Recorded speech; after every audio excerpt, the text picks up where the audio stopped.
Pendant que des jeunes valides en pleine possession de leurs 4 membres passent parfois leur journée assis au grain de thé ou emballés dans leur couverture comme des célibataires en détresse, attendant que le temps s'écoule, des hommes et des femmes vivant avec un handicap se lèvent chaque matin pour travailler avec courage. Dans les rues animées de Bobo Dioulasso, ils sont nombreux à exercer un métier malgré un handicap physique, moteur ou sensoriel. Certains réparent des motos, d'autres se lancent dans le tissage, dans la cordonnerie, dans les métiers de l'art et plein d'autres. Derrière chaque activité se cache une histoire de combat, de dignité et de résilience. Sous un soleil ardent au bord d'une avenue poussiéreuse, Monsieur Traoré ajuste soigneusement un punais dans son petit atelier. Il a perdu l'usage de son bras gauche à la suite d'un accident. Pourtant, depuis quelques années, il exerce comme réparateur de motos, de punais et plein d'autres.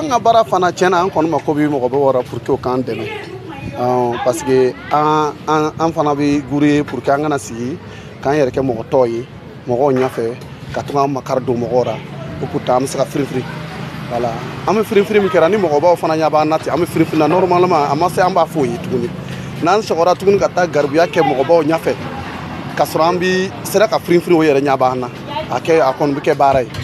Ici, le handicap semble disparaître devant le professionnalisme. Plus loin, au village artisanal, Mademoiselle Ouedraogo excelle dans le domaine de la pyrologie où elle concilie créativité et professionnalisme. On leur demande vraiment de soutenir les personnes en situation de handicap. Puisque nous sommes des gens, nous avons refusé de mendier, de sortir dans la rue, mendier. Donc, on essaie de faire comme on peut. Voilà, on essaie de faire comme on peut. Donc, si le gouvernement pourrait voir les autorités, les bonnes volontés qui nous suivent actuellement, ils peuvent voir pour nous aider dans les matériaux, la commercialisation, nous encourager pour qu'on puisse être dans de bonnes conditions pour pouvoir continuer. Et aussi, je lance un appel aussi aux personnes en situation de handicap qui sont comme nous, qui se disent que bon, la vie, c'est terminé pour eux, ils peuvent rien faire. De dire que l'handicap, c'est dans la tête, quoi. Comme eux, plusieurs personnes vivant avec un handicap refusent aujourd'hui la mendicité et choisissent de gagner leur vie à travers un métier. Mais le chemin reste encore difficile. Le manque d'infrastructures adaptées et les difficultés d'accès au financement freinent encore leur insertion professionnelle. Déplacement nous ka boli ka bara fɛn kɔ ka boli ka bara manaw kɔ ana gɛlɛya ka cara dɔɔni ani physiquement tuma dɔ an bɛ gɛlɛya sɔrɔ voilà ka boli ka taa ka mana yaala o fana ye gɛlɛya dɔ ye ani sigiyɔrɔ ko fana gɛlɛya b'ara komi a yɛrɛ ɲɛ bɛ situation na cogo min na bi situation.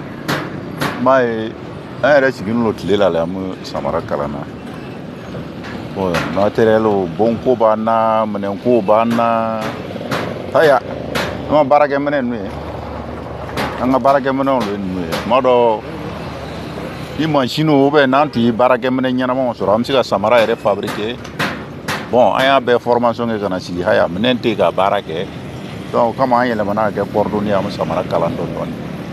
À travers leurs activités quotidiennes, ces hommes et ces femmes démontrent que le handicap n'est pas synonyme d'incapacité. Leur détermination inspire et rappelle qu'avec un accompagnement adapté et une meilleure inclusion sociale, chacun peut trouver sa place dans le monde du travail. Dans les ateliers, les marchés ou les salles de classe, ils continuent de se battre non seulement pour survivre, mais aussi pour prouver que la dignité passe souvent par le travail.